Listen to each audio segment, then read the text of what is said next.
नमस्कार, स्वागत है आप सभी का। अपन ने अपनी पिछले वीडियो में समानता के बारे में समझा था कि समानता क्या है, समानता क्या नहीं है।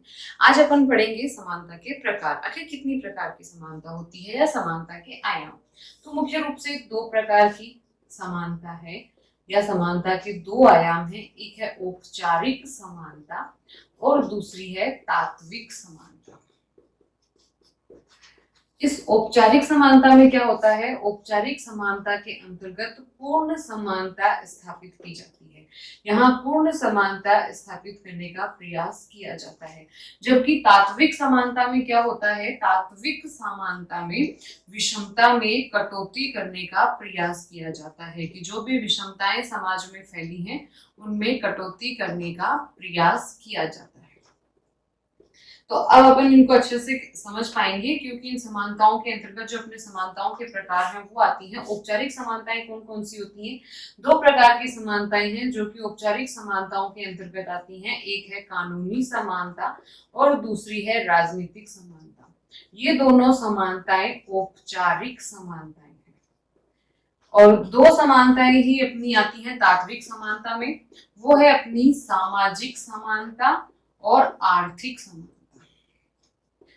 अब देखिए इनको अपन समझते हैं कि ये औपचारिक क्यों है और ये तात्विक क्यों है। सबसे पहले अपन बात करते हैं कानूनी समानता की। तो ये कानूनी समानता क्या होती है? कानूनी समानता से तात्पर्य है विधि के समक्ष समानता और विधि का समान संरक्षण।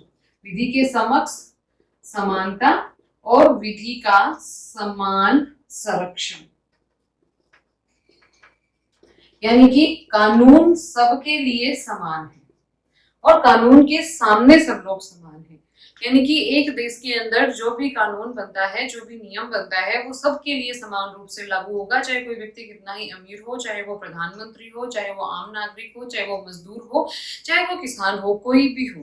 तो ये हो गया अपना कानूनी समानता के अंतर्गत कि कानून सबके लिए जैसा कानून बनेगा। ये नहीं होगा कि भाई अगर कोई किसान चालान वो कहे कि अपन सिग्नल तोड़ता है तो उसके लिए चालान के पैसे कुछ और होंगे।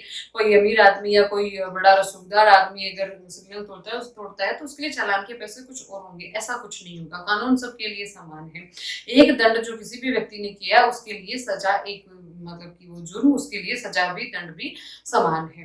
इसी प्रकार कानून के समान संरक्षण, इसका विधि का समान संरक्षण, इसका मतलब ये है कि पूरे देश में सभी लोगों के लिए एक ही प्रकार के न्यायालय होंगे, एक ही न्यायालय होगा और वो समान संरक्षण देगा। मतलब कि वो जिस प्रकार से जिस तरह की सुनवाई एक उच्च पदासीन व्यक्ति की करता है वैसे ही एक छोटे व्यक्ति की भी करेगा, गरीब व्यक्ति की भी करेगा। और दूसरा उस जुर्म के लिए वो उसी प्रकार का दंड भी देगा। और कानून की जितनी भी रियायतें हैं, जितना भी संरक्षण है, वो सभी लोगों को प्राप्त होगा। यानी कि अगर किसी के घर में चोरी हुई है तो दोनों ही मामलों में समान तहकीकात की जाएगी और समान दंड का प्रावधान होगा। तो ये है कानूनी समानता। यानी कि एक देश के अंदर, राज्य के अंदर प्रत्येक नागरिक कानून के समक्ष समान है और उसको कानून की तरफ से समान संरक्षण प्राप्त होगा। ये अपनी कानूनी समानता आती है। फिर अपन बात करते हैं राजनीतिक समानता की। ये राजनीतिक समानता क्या है? राजनीतिक समानता में अपन बात कर सकते हैं मताधिकार की, बात कर सकते हैं अपन इसमें चुनाव लड़ने की, और चुनाव लड़ने के बाद जीते जाने पर सत्ता प्राप्त करने की, सार्वजनिक पद पर पदासीन होने की। तो इन सब मामलों में सभी व्यक्तियों को समान अवसर प्राप्त होंगे। जैसे मताधिकार की बात करें तो अपने देश में ये व्यवस्था है कि जो भी व्यक्ति 18 साल की उम्र प्राप्त कर लेता है उसको मत देने का अधिकार है। इसमें फिर किसी प्रकार की कोई विषमता नहीं है। यानी कि जो भी व्यक्ति जो 18 साल की उम्र जिसने पूरी कर ली, वो किसी भी जाति का, धर्म का, लिंग का, किसी भी क्षेत्र का हो, उसे अपने क्षेत्र में मत देने का अधिकार है। तो ये हुई राजनीतिक समानता। उसे चुनाव लड़ने का भी अधिकार है अगर वो चुनाव लड़ने के लिए उस पद के लिए योग्यता रखता है तो, और उसे इसी प्रकार चुनाव लड़ने के बाद में जीते जाने पर सत्ता प्राप्त करने का भी अधिकार है।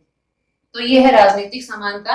यानी कि राजनीति में भाग लेना, चुनाव लड़ना, मतदान करना, अपनी बात रखना, ये सारी की सारी चीजें, अपनी विचारों की अभिव्यक्ति करना, ये सारी की सारी चीजें हैं वो उनके लिए, सभी व्यक्तियों के लिए अवसर समान है। सभी व्यक्ति उन अवसरों का उपयोग कर सकते हैं, फायदा उठा सकते हैं और सत्तासीन भी हो सकते हैं, चुनाव भी लड़ सकते हैं, अपने मत का बेहतरीन तरीके से उपयोग भी कर सकते हैं। तो ये थी राजनीतिक समानता। अब देखिए ये दोनों ही समानताएं औपचारिक समानताएं क्यों हैं? क्योंकि यहाँ पूर्ण समानता स्थापित करने की बात आती है।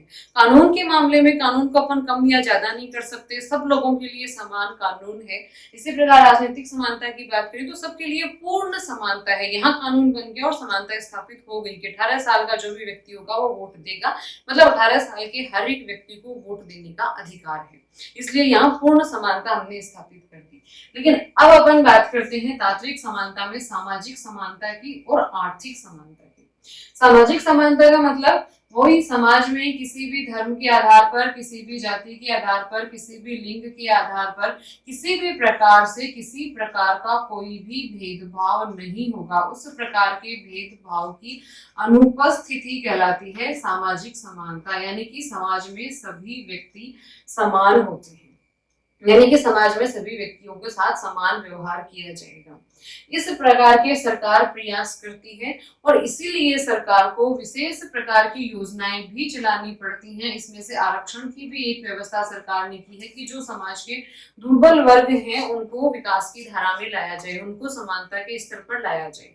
तो यहाँ देखिए, यहाँ पूर्णतः समानता नहीं है पूरी तरह कि सबकी शिक्षा का स्तर समान है या फिर सभी लोग मतलब कि एक जैसा ही सामाजिक स्तर का जीवन जी रहे हैं, सबके घर एक जैसे हैं। ये चीज नहीं आई यहाँ पर। यहाँ सरकार विषमता को कम करने का प्रयास करेगी, शिक्षा का अधिक से अधिक बढ़ावा दिया जाए, रोजगार कार्यक्रम शुरू किए जाए, कुछ जैसे कि ऐसी योजनाएं जैसे पेंशन योजना की किसी किन्हीं विशेष व्यक्तियों को पेंशन मिलती है तो क्या वो ऐसा मानता हो गई कि भाई कोई विधवा महिला है उसको पेंशन मिल रही है, बुजुर्गों को पेंशन मिल रही है, तो क्या वो ऐसा मानता हो गई? वो असमानता नहीं है, वो असमानता को स्थापित करने का ही एक प्रयास है। यानी कि सरकार द्वारा विषमता में कटौती करने का एक प्रयास है कि वो दुर्बल वर्ग में आते हैं, वो स्वयं अपने लिए वो परिस्थितियां पैदा नहीं कर पाते, स्वयं अपने जो अवसर उपलब्ध हैं उनका उपयोग नहीं कर पाते, फायदा नहीं उठा पाते, तो सरकार राज्य उनको सहायता प्रदान करता है कि वो सहायता प्राप्त करके समानता के स्तर पर आए और इन प्रकार के भेदभाव से बचे।